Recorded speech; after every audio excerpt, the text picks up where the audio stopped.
Boa noite, gente. Tudo bem com vocês? Tem um tempão que eu não faço live sozinha aqui no Instagram, né? Mas eu fiz essa série de postagens sobre psicopatia, mas meu toque ficou me perseguindo durante o dia todo, porque eu fiquei com a impressão de que está faltando alguma coisa, né? Ficou faltando alguma coisa nessa série de postagens. E aí, o que ficou faltando nessa série de postagens? O que ficou faltando foi que eu não falei sobre como começa a perversão. Aonde que começa, como que a gente faz para identificar onde que começa o transtorno de personalidade, né, antissocial. Então, né, resolvi fazer essa live aqui, lembrando que sou psicóloga, não sou psiquiatra, mas que quando a gente estuda psicopatologia, a gente estuda psicopatologia especial, foi uma matéria optativa que eu quis fazer.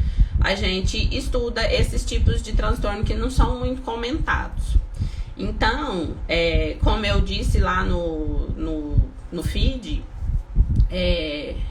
existe sim uma forma, né, da gente entender como é que começa essa história, como que começa essa história, né, da perversão e da psicopatia, e que eles nascem assim, só que a gente vai conseguir fazer o diagnóstico se realmente a pessoa é psicopata ou não, ou, né, tem algum nível de narcisista ou de perversidade, só depois dos 18 anos, que é o que o CID, né, que é o livro que tem todos os diagnósticos com seus níveis de questões mais ou menos.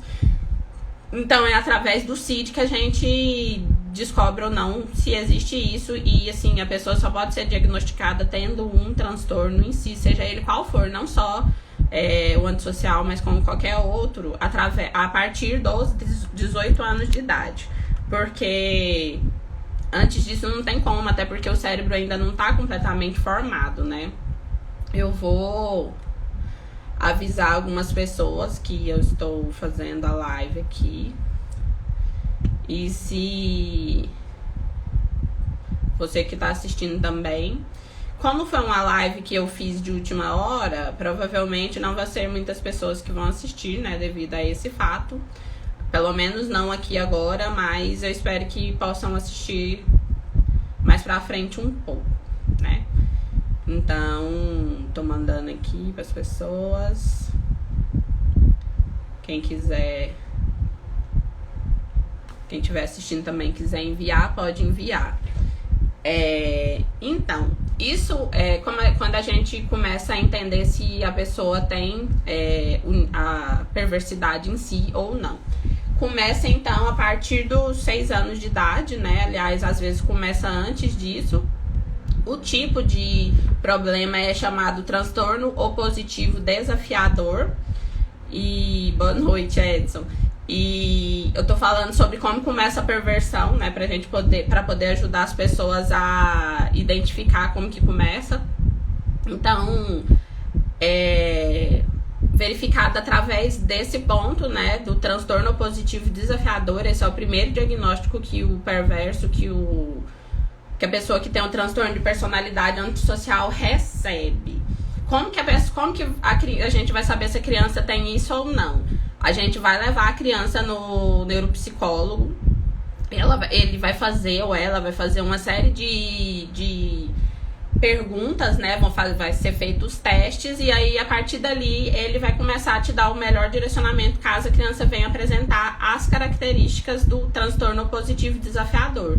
Então, tem como saber sim, porque assim, muitas vezes eu observo que as pessoas falam assim, mas ninguém sabe quando a pessoa é psicopata ou não, ninguém sabe se a pessoa é perversa ou não, ninguém sabe se a pessoa é narcisista ou não. Mas assim, essa pessoa que tem esse traço de personalidade, ela sai fazendo estrago na vida de todo mundo desde pequeno. Ele não é uma coisa que acontece repentinamente. Então, É uma coisa que ele, desde pequeno, ele vai trazer esses traços. Mas como eu disse no início da live, né? Agora tem mais gente entrando. Como eu disse no início da live, é só a partir dos 18 anos de idade que a gente vai descobrir em si se a pessoa realmente tem o traço ou não. Não tem como... Tem o traço não, se a pessoa tem esse transtorno de personalidade ou não. Não tem como saber disso antes. Então, o que acontece? Tem no CID, né, que é o livro que tem o diagnóstico de todos os transtornos mentais, transtornos de personalidade, vai ter os níveis e aí vai ter os sintomas, né? Então eu vou falar que os sintomas eu não sei todos eles de cabeça, e amanhã eu vou falar de outro transtorno que é depois do transtorno opositivo desafiante. O transtorno opositivo desafiante começa dos 6 aos 12, 14 anos de idade, não é bem assim, mas às vezes vai um pouco para mais, um pouco para menos. E o transtorno de conduta, que também tá no CID, que é um dos transtornos disruptivos, né? Ele vai de 14 até 18, até 21, que é quando o nosso cérebro acaba de se formar. E depois dos 18, a pessoa pode ser, sim, diagnosticada com perversidade, transtorno de personalidade social, narcisismo ou qualquer coisa que esteja nesse espectro, né? Assim, não é comum as pessoas falarem espectro, mas eu chamo espectro porque os sintomas, eles são muito semelhantes. É igual ao autismo, tem vários tipos, mas os sintomas são muito semelhantes. Então, tá dentro desse espectro, né? O gradiente de transtornos de personalidade. Então, como que você identifica se essa criança tem esse problema ou não? Sempre também é uma coisa muito importante da gente saber que, às vezes, o problema é a família também da criança. Então, assim, né, não dá pra jogar a culpa toda em cima dessa criança. Com certeza ela pode ter o gene ali, ela pode vir a desenvolver, mas tem que também observar a família. Mas eu estou falando sobre esse assunto aqui hoje, eu sei que ninguém gosta de falar disso. Tanto é que a gente praticamente não tem livro sobre, a gente não tem muitos filmes. Os filmes geralmente são super valorizados, vamos dizer assim. E geralmente enaltecendo o psicopata em si. Mas é um assunto que é importante, né? Importante e pertinente. Porque às vezes você pode estar com um psicopata do seu lado e você nem sabe. Pode ser uma criança e tendo um tratamento adequado, tendo uma educação mais adequada, ela vai conseguir ter um desenvolvimento um pouquinho melhor. Tá perguntando aqui se tem a ver com TDAH. Então, tem comorbidade. Tem comorbidade em TDAH, tem comorbidade no autismo, tem comorbidade numa série de outros transtornos. Na esquizofrenia tem comorbidade. Então, assim, geralmente tem comorbidade. Comorbidade é isso, né? Ter a ver com outros transtornos de personalidade ou transtornos mentais mesmo, tem sim. Então, porque o TDAH tem algumas coisas semelhantes, né? Então, realmente, fica parecendo que a pessoa tem o transtorno positivo desafiador, mas na verdade ela tem o TDAH. Então, assim, é importante o acompanhamento com o psiquiatra e com o psicólogo para saber qual que é cada coisa. E aí, então, agora eu vou falar os sintomas, porque eu não quero também me estender muito aqui. Se quem tiver pergunta, pode perguntar, fica à vontade. Quem quiser compartilhar com outra pessoa, né? Eu decidi fazer essa live depois que eu vi a história daquele menino, né? Que foi assassinado, parece que pela mãe e pelo pai, padrasto, não sei, uma coisa assim. E aí eu tinha feito uma série de postagens sobre psicopatia, acho que o ano passado. Aí eu estou repostando as postagens. E resolvi fazer essas lives porque ficou faltando o transtorno positivo desafiador, que é o infantil mesmo, que começa daí. E ficou faltando também o transtorno de conduta. Hoje eu vou falar só do transtorno positivo desafiador. E amanhã eu vou falar do transtorno de conduta nesse mesmo horário, né? Amanhã, quinta, isso mesmo. Então, para diagnosticar o TOD é preciso verificar a presença de pelo menos 4 dos seguintes sintomas. Gente, por favor, não vai tentar diagnosticar a pessoa aí sozinha. Se você acha que seu filho, seu sobrinho, seu parente, seu sei lá quem, enteado ou enteada, né, tem esse problema, leva ele no psicólogo, leva ele no psiquiatra. Isso aqui é só pra ficar atento, não é uma prescrição de tratamento, tá bom? Só para ficar bem claro. Irritabilidade e acessos de raivas constantes e geralmente sem motivo nenhum. Então essa criança, qualquer coisa tira ela do sério, qualquer coisa deixa ela assim no nível de ódio muito grande. Então é importante que observar. Discute com adultos ou figuras de autoridades. Geralmente, eles têm uma pessoa ou duas que eles têm mais raiva e têm mais dificuldade de como é que eu vou falar? De obedecer. Só que aí, conforme vai aumentando, porque geralmente não é delimitado que essa criança, assim mesmo, ela precisa do tratamento adequado, que ela precisa de limite, porque a mãe, o pai, o padrasto, a avó, o cuidador, de modo geral, vai precisar ser muito mais rígido com ele para poder não deixar ele sair tanto como é que eu vou dizer? Sair tanto do script familiar e começar a fazer muita coisa errada. Então, ele sempre escolhe algumas pessoas que são autoridade para poder não respeitar de forma alguma. Tanto é que quando você for procurar na internet transtorno opositivo desafiador, você vai sempre ver uma criança assim, a criança mais revoltada, ela sempre tá de braço cruzado. Então, assim, essa posição corporal, quem estuda isso, sabe que é uma posição de não precisa você me falar nada, porque eu não vou aceitar. Nunca, jamais, eu tô certo e pronto. Mas o que a gente precisa lembrar é que é uma criança e que ela tem 6, 7, 8 anos de idade, como que ela tá certa e pronto, né? Ela precisa aprender a escutar, né? Precisa ter limite.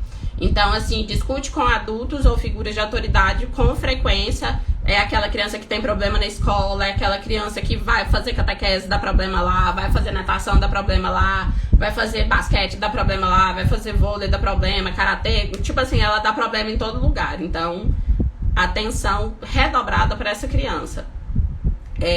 Desafia regras. Você fala que precisa fazer determinada coisa e ela não faz. Ela te desafia, ela discute, ela grita, ela chora, ela fala que não vai fazer, ela quebra as coisas, ela não aceita que precisa fazer e pronto. Não faz, não vai fazer, não precisa ficar preocupado que isso não vai acontecer. Então, esse tipo de conduta também.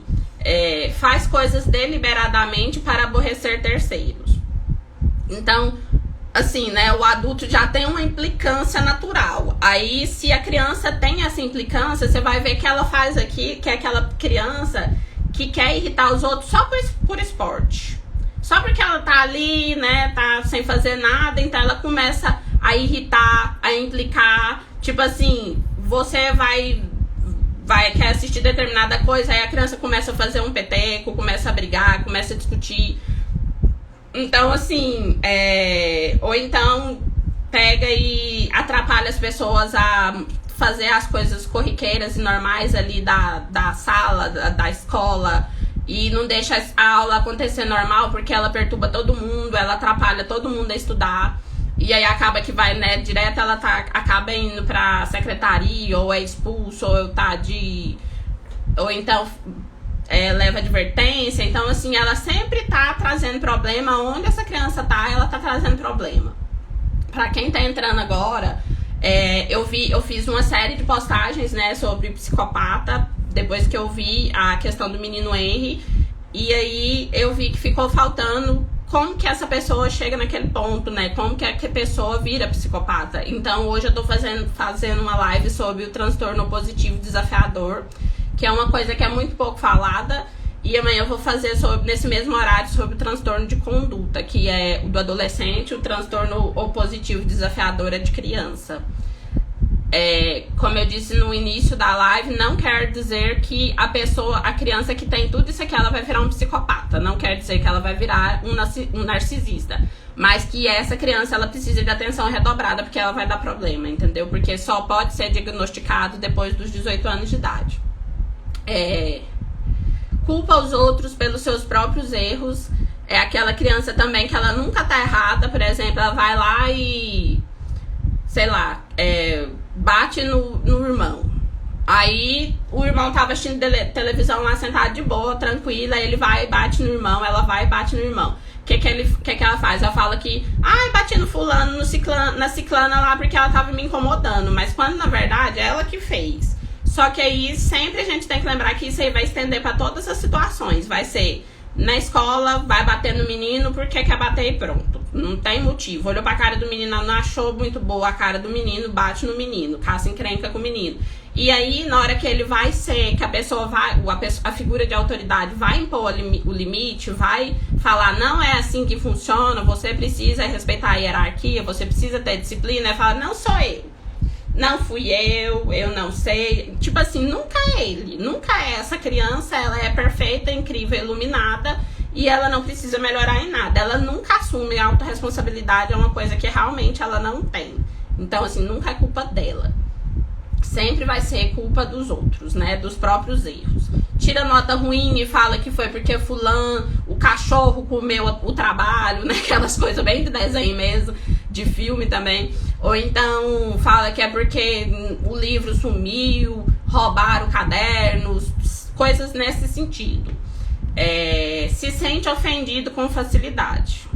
Ou seja, a sensibilidade é muito grande, né? Ele, qualquer coisa que você fala pra ele é muita coisa, qualquer coisa é inadmissível. Se você, por exemplo, mesmo ele tendo a culpa pela situação, se você fala que, por exemplo, fulano, você tá mentindo. Isso, me perguntaram aqui, nesse tipo de transtorno, então a criança nunca reconhece que tá errada, é o que chamamos de alecrim dourado. É justamente, é isso mesmo. Que ele nunca reconhece que tá errado e ainda por cima coloca a culpa no outro. Né? Porque ele não tem autorresponsabilidade. Então, por isso que eu falo que é muito importante que faça terapia, que é muito importante que tome medicação, que encontre um psiquiatra para fazer o acompanhamento, para que ele não desenvolva e piore ainda mais, para ver se desenvolve esse senso de autorresponsabilidade pelas coisas que ele faz, que ele não tem. Se sente ofendido com facilidade. Tudo é muita coisa. Por exemplo, você fala, fulano, você não tomou banho. Aí a pessoa pega e... Ai, mas você fala que eu nunca tomo banho. Ai, mas como assim que eu tomo banho sim? Ai, você tá mentindo sobre a minha pessoa. E tipo, faz um drama gigantesco em cima de uma coisa que é simples, que realmente a pessoa não fez, mas que ele não admite que não fez, e ele não aceita ser chamado a atenção por isso, e ele se sente ofendido. Então, assim, outro ponto de atenção importante. Tem respostas coléricas quando contrariado. Gente, quem quiser fazer perguntas sobre o assunto também pode ficar tranquilo que eu respondo. Tem respostas coléricas quando contrariado. Tipo assim, é normal, tem algumas horas que a criança realmente ela fica muito cansada, porque às vezes quer aproveitar muito tudo que tá acontecendo, ou quer participar de tudo, e às vezes ela fica mesmo muito cansada. Mas aqui é diferente, não é só em situação de cansaço, não é só em situação de fome, ou privação de alguma coisa, fome, sede, carinho, alguma coisa nesse sentido, é sempre. Tipo assim, toda vez que você vai falar com a pessoa, ela é muito sensível, ela não suporta nada. Então, assim, se ela é contrariada de alguma forma, ela sempre vai ter uma resposta exorbitante para a situação. Vai ser sempre uma coisa muito maior, um drama muito maior, um choro estratosférico, um grito, uma briga, quer quebrar a casa inteira. Então, assim, mais um ponto de atenção que a gente tem que observar se a criança está apresentando esse tipo de comportamento. É rancoroso, é vingativo quando desafiado e contrariado. Uma coisa importante pra gente lembrar sempre é porque, assim, né, na infância a criança tá aprendendo uma série de coisas, né? Então é óbvio que vai ter hora que ela não vai querer, vai ter hora que ela vai estar cansada, vai ter hora que ela não vai estar interessada, vai ter uma hora que você vai precisar impor a sua lei, né, que é o corte que Freud fala, e ela não vai querer aceitar. Só que o que a gente precisa também ensinar para essas crianças, tentar fazer com que entre na cabeça delas, né?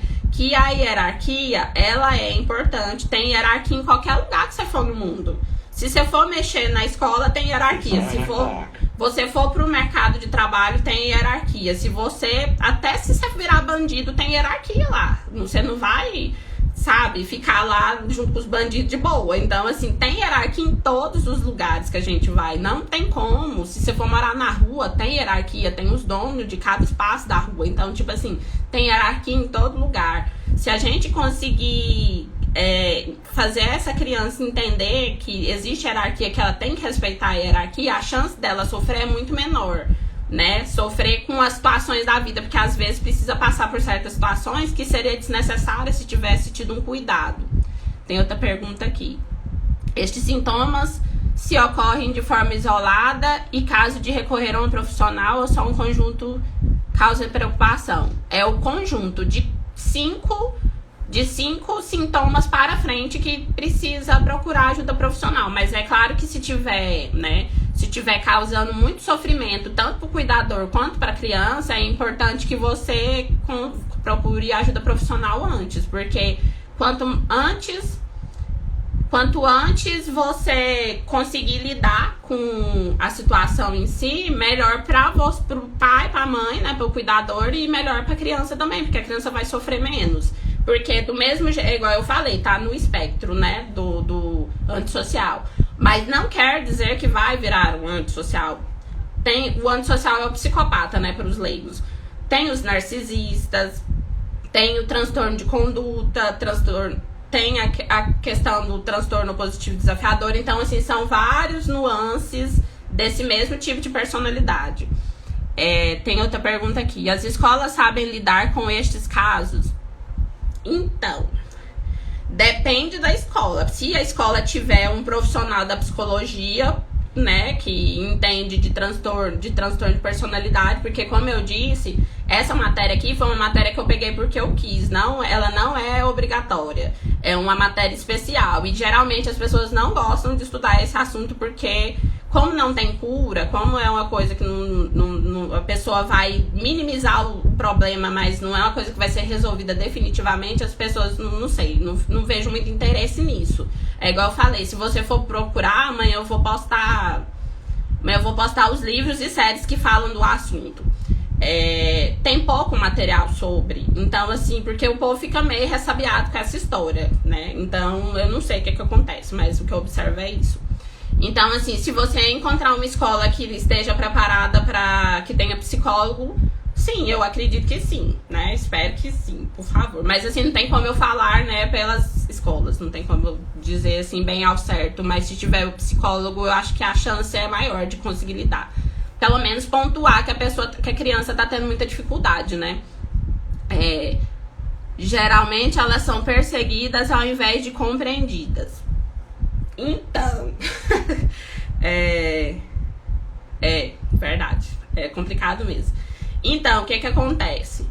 Geralmente, essas crianças, elas são perseguidas ou elas são simplesmente esquecidas dentro da sala de aula. Porque todo mundo sabe que se você gerar um desconforto para essa criança, quando fica já bem delimitado que tem esse perfil de personalidade, ela se torna uma criança invisível dentro do meio escolar. Não é todas as escolas que vão ter um tratamento muito bom, muito adequado, que vai avisar a mãe, o pai, porque essa criança, ela dá problema onde ela vai. Ela dá problema em casa, ela dá problema na escola, ela dá problema no parquinho, ela dá problema nos esportes que ela faz, ela dá problema em todo lugar que ela vai.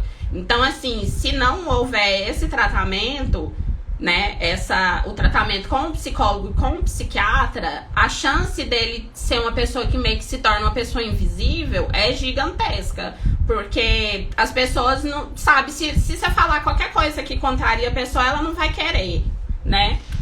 Não vai... Tinha um outro ponto aqui, eu transformei.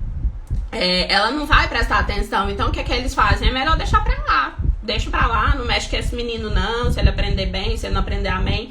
Outra coisa, que é uma coisa assim que tem muito, principalmente aqui em Goiânia, em específico, né? Eu não sei como é que é nos outros lugares. Sim, não tem investimento para lidar com as crianças especiais, verdade. Geralmente precisa de um tutor, né? Pra ficar lá junto, e o tutor é pago pela mãe e pelo pai. Então fica bem dispendioso mesmo, é bem caro. Outra questão importante... eu esqueci a linha do raciocínio que eu tava falando. Mas assim, como da questão da invisibilidade, né? Essas pessoas, elas geralmente costumam ir evoluindo. Tem um filme muito bom que eu vou indicar ele amanhã, mas eu já vou falar pra quem tá assistindo aqui na live, que dá pra você entender, assim, tudo que eu falei perfeitamente. Eu acho que depois que finalizar a live eu vou escrever as características no IGTV.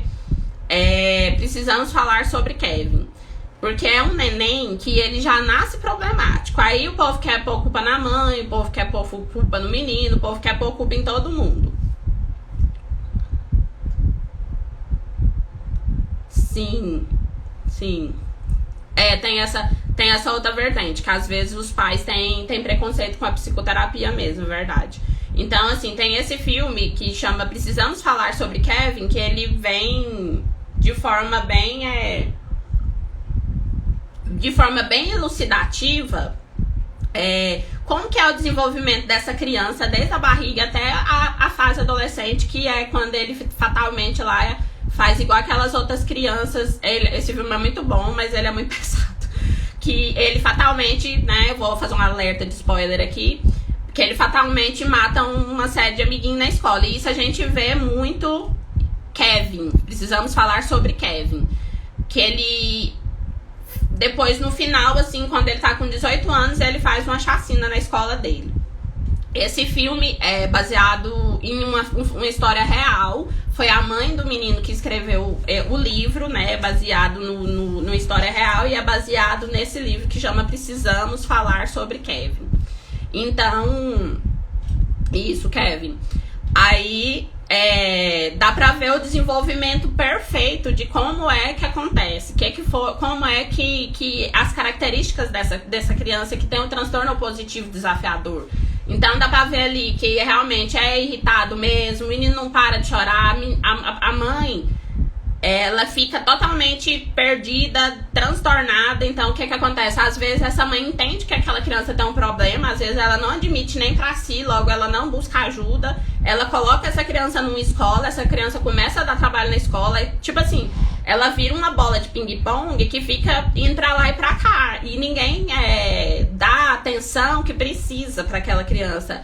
Como eu disse, não quer dizer que vai ter cura, não quer dizer que essa criança que tem o transtorno opositivo desafiador, que eu vou falar amanhã do transtorno de conduta, não quer dizer que essa criança vai vir a virar, né, psicopata ou narcisista. Pode tá abaixo do espectro. Mas pode ser que ela vire sim. E assim, ela tá passando ilesa e ninguém tá vendo que a criança tá só piorando.